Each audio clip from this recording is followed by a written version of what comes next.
Welcome in. It is the Monday, June 16 edition of the NFL Spotlight Show. I am your host, Ari Meirov. A bit of a different episode here today. We have our special Spotlight guest of the week coming up tomorrow. And for the second time here on NFL Spotlight, we are going to have a current GM. And because the first one was just so successful, that was Raiders GM John Spytek, we want to kind of preview the episode that we have coming up of here tomorrow, which will be finally revealing it is going to be Arizona Cardinals GM Monty Ossenfort going into his third year as GM. And, Ben, you're here on the screen, Ben Allen, my good friend. And, last year, Ben, you could attest to this, but the Cardinals were my surprise team of the year. And at one point, they were 6-4, and I was feeling good. They were in first place in the NFC West, and it didn't finish the way they wanted, but I kind of have a good feeling about this team, and I really like what Monty is building there, and that was a big reason why we got him here on the show.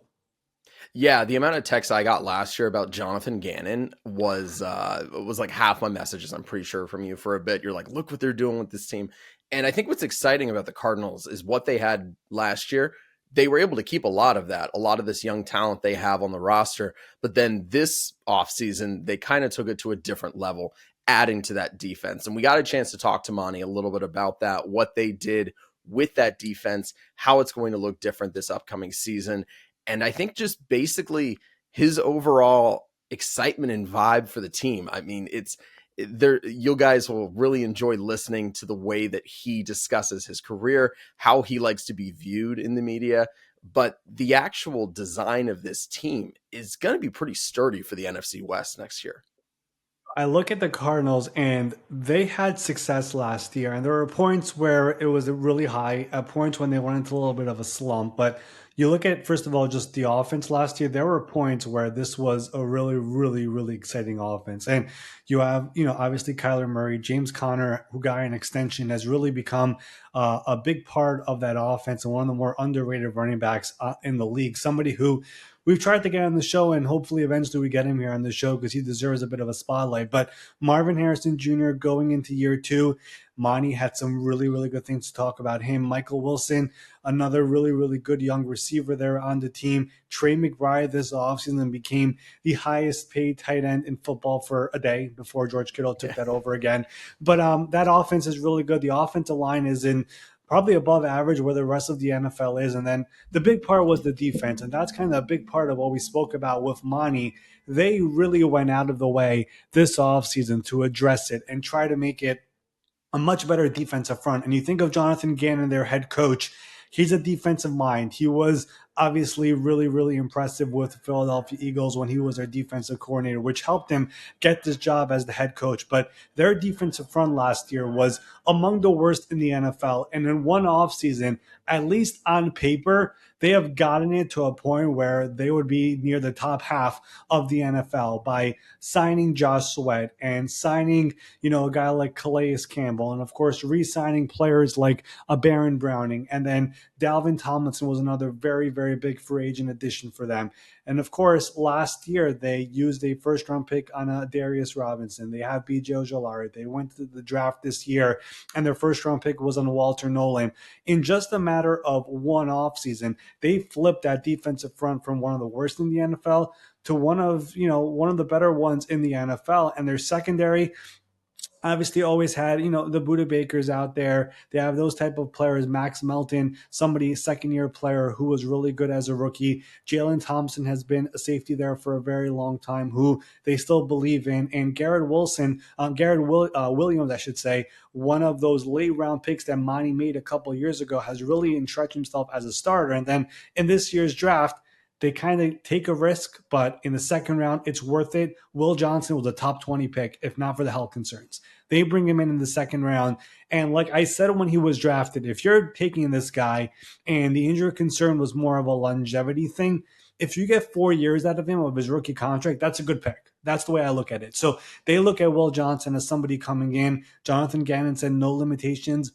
Once training camp comes around, I like where this team is headed. And think about when Monty Ossenfort came there, the team was in a really, really difficult position moving on from Steve Keim and Cliff Kingsbury. Year one was 4 wins. Year two, they doubled it to 8 wins. I don't know, like no one's talking about the Cardinals, but I like what they're building. I like the approach. One of the things that we spoke about, Ben, was one of his very first moves upon getting to Arizona. His first draft was one of the crazier ones we've seen, where he was picking number 3. He moved back with the Texans to number 12, where he got an extra first round pick, then came back up with the Lions to go to number 6 to go draft Paris Campbell to be his future franchise left tackle. He's been a great player for them. So he's had a lot of movement. He's picked a bunch of players. He's had success at the top of the draft, the middle of the draft. And then this offseason was really the big swing of we're going to go out there and try to improve this team and take that next step. So this was a big reason as to why we wanted to get Monty on the show, talk about the Cardinals. But Ben, we also spoke about his career, and his career was it's a very interesting one to say the least. Yeah, I mean, anyone who's coming from the Bill Belichick tree is going to have like really unique stories and very different experiences, I think, than a whole lot of the guys who have come up from around the NFL, where they started, why they started where they did. He touches on all of that. He decides, why he's going to be going to Houston, the importance of being there for people in his life that ultimately became even more important. Little Easter egg there of kind of the fun stuff of what he's going to discuss there. I was really entrenched listening to him speak about his background, how he got into scouting, his whole world of just being this guy that really just loves football. And I think people will really connect with it as well, because I think that the story that you hear with a lot of these general managers, the way that they come up through the football ranks, it really does impact the way that they run these teams and the way that they design these teams. And I think Monty does a great job of explaining what his background is and the reasons why he thinks the way he does. And then also, a lot of these GMs, you don't necessarily get to see anything other than the straight-laced in front of the microphone every once in a while, kind of talking about the bare bones of what's going on with the team. But he really, he let his personality shine. I think people are going to be really, really interested to see him and get to know a little bit more about the guy who's generally pretty reserved. Yeah, I mean, he shared some really fun stories, and I'll just say this. I mean, he was in New England for a very long time, won 4 Super Bowls there. He'll mention in the interview how he decided on his own to leave the Patriots to go somewhere else to see a different organization. That's when he was in Tennessee. But the one thing I'll say about his journey, we talked about it for a long time with him.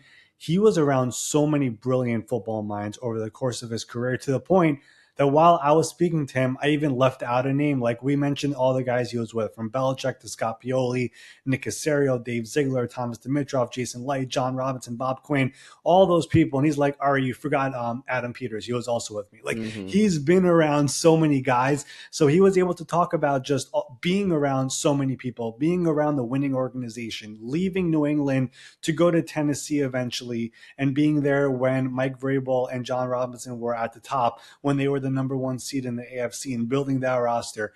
He has seen a lot, and now taking over his own team. Again, he doesn't really get talked about enough. I kind of straight up told him, like, you might be the least known GM in the NFL. Like, no one knows anything about you. And as you'll see in the interview, he's like, I like it that way, but we got him to open up, talk about his career, his journey, and this Arizona Cardinals team. It's a really good interview, and it's coming out tomorrow.